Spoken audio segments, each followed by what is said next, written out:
Umagang kay ganda, everyone!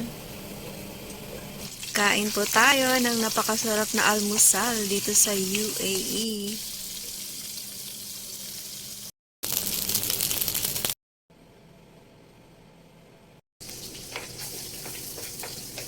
Isang napakasarap na fried rice with carrots. Ayan, para medyo healthy naman ang kakainin natin.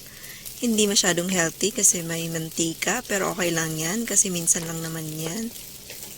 At syempre, ang most perfect ay itong tuyo na galing pa yan ng Pinas. Ayan, tinipid ko talaga yan kasi galing pa yan ng Pinas. Bihira lang tayo mapadalhan ng tuyo galing sa Pinas. Ayan, thank you sa nagbigay, sa nagpadala. Ayan. Kung kayong mga taga Pinas ay excited makareceive ng mga chocolate, ganyan, mga sabon galing sa abroad, kami naman ay excited na makareceive ng mga Pinoy products, lalo na yung mga tuyo, ganyan, galing sa Pinas.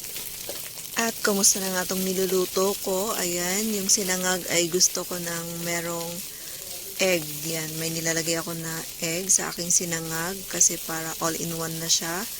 Hindi na ako kailangang magluto pa ng another egg. So, ayan, hinalo ko na yan. Mekos-mekos na yan. At ayan na nga, luto na siya. At next ko, muntik pang malaglag. Pero okay lang kasi pwede naman silang magsama. Hindi man sila magkaaway. Kasi perfect combination talaga ang sinangag at tuyo. At meron ding suka na sausawan. Ayan, napaka-perfect. O, diba? Wala na mo ng diet ngayon. Kainan na. Ayan, sana ganito rin kayo kumain, guys. Maganang kumain. Pag day off, syempre craving satisfied yan. Kailangan i-enjoy natin ang ating day off.